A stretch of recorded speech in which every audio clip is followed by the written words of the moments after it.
Hey there, this is the one Boom, and okay, you are not watching my video dressed like that, no. Luckily, this video is sponsored by Into the AM. That's really convenient because you need new clothing, and that's what they provide. Like this shirt I'm wearing of an astronaut playing an arcade machine. This glows in the dark, super cool, great head turner, but still is classy and high quality. I mean, this design is not faded after multiple times in the wash. It's fitted, it's soft. I don't zip up my hoodies anymore because I want to show off these awesome designs. Okay, you need that. I'm just saying that you need it. I know people that do advertisements are always trying to make you feel like you need something, but I'm not here to make you feel like you need something. I'm telling you, you need this. They offer 3 premium graphic tees for $60 or 3 plain t-shirts for $50.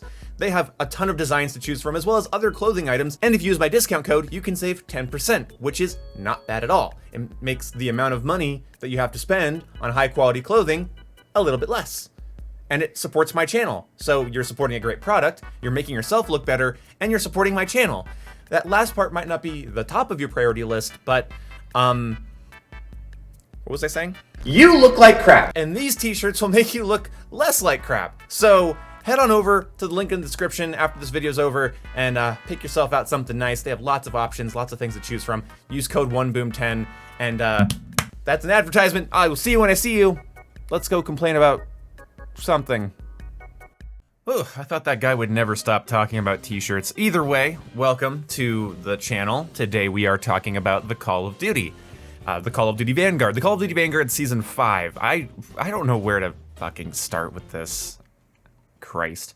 You know, a while back I talked about how Vanguard's visual integrity was important to me, and I thought a lot of the things they were doing in the beginning were a slippery slope, such as the reflector sights. I really just wanted Vanguard to be a good World War II game, even if that meant sacrificing some flexibility or customizability. Like, I'm okay with a game that doesn't have a trophy system because of the time period it takes place in. I'm okay with limitations to gameplay because of the era the game is going to take place in. I used to be a little bit more against that, but Call of Duty is an annual release franchise, and I'm okay with one of the years being a World War II vintage feeling year. But unfortunately, Vanguard more and more throughout its life cycle has just gone down the silly rabbit hole and hasn't ever come out, and in fact is doubling down.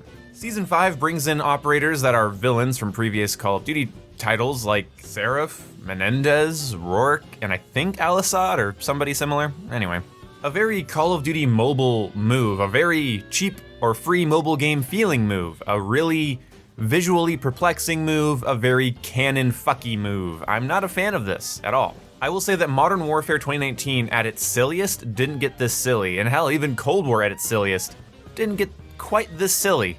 Because on top of adding a revolver that doubles as a knife, which I think is actually kind of a cool, unique, fictional weapon, that's okay, a little bit weird, but believable enough.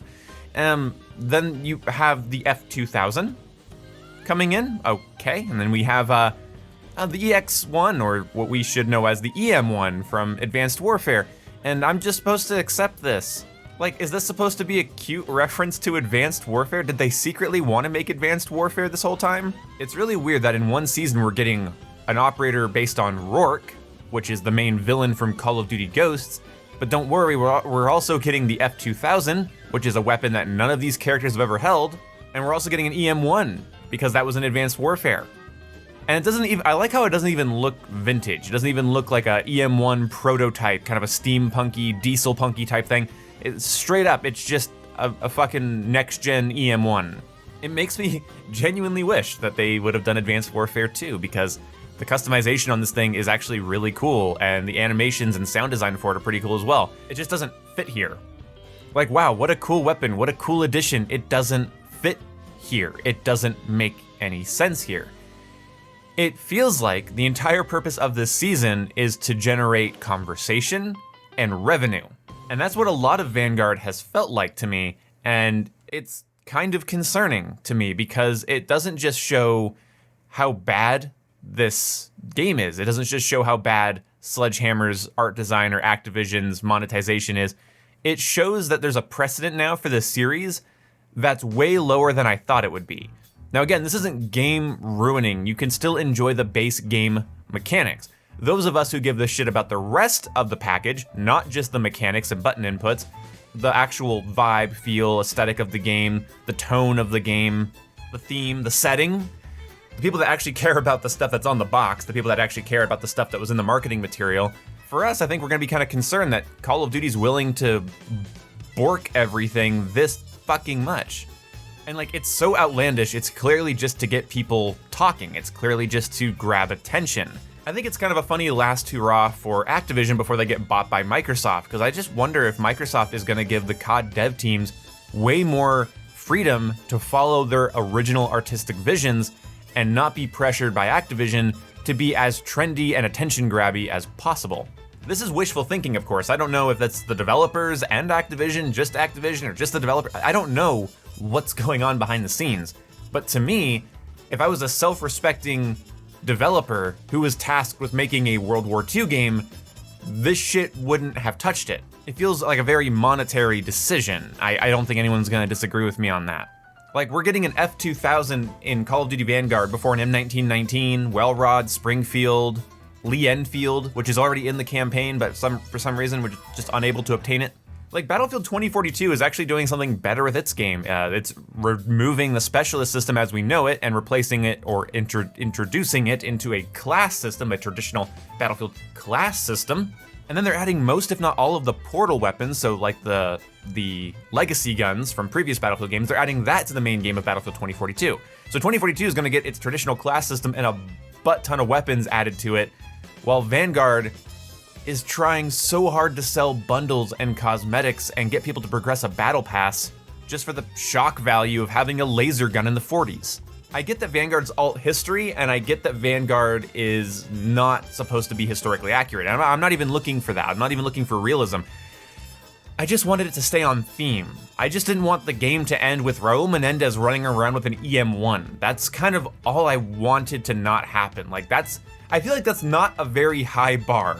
Like, all I wanted, I'm gonna say this again, all I wanted is to not see Black Ops 2's main antagonist running around with a directed energy weapon in Call of Duty Vanguard, the World War II game.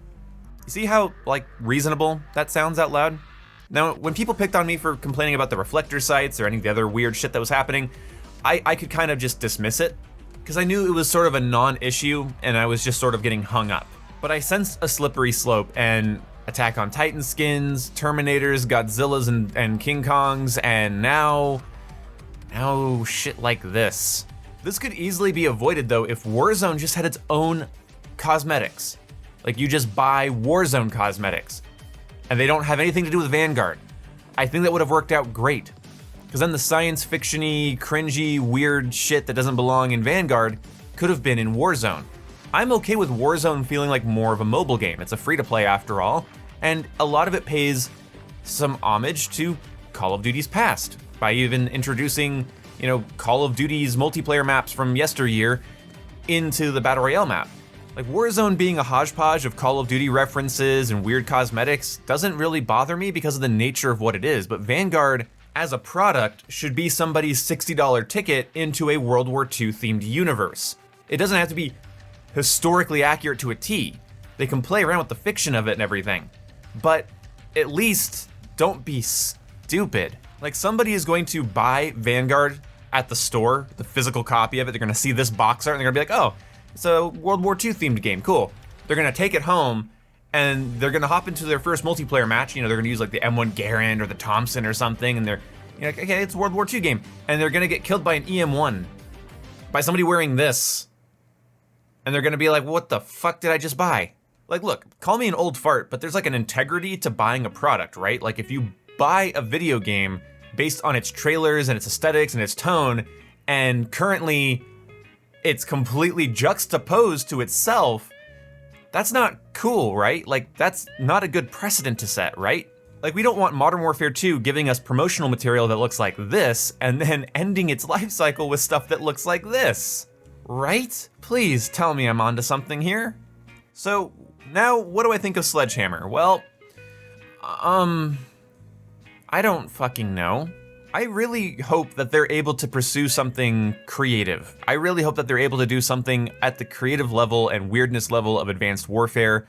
I really would like it if they were in charge of a Ghost 2. Something fictional. Something like I don't know, near future, far future, weird sci-fi, post-apocalyptic. Give them something weird, because they can't handle the task of making a World War II game, in my opinion. And again, maybe that's entirely Activision's fault. I don't know. It's just from the very beginning, it didn't feel like this game wanted to be a World War II game. And this season, if it needed to, confirms that it didn't want to be a World War II game. So what does this mean for the end of Vanguard's life cycle then? In my opinion, this game just made itself entirely forgettable to me. It has no artistic integrity, it has no direction, and while the gameplay isn't abysmal, it's not good enough for me to just overlook the fact that it's an ugly, overly monetized mess.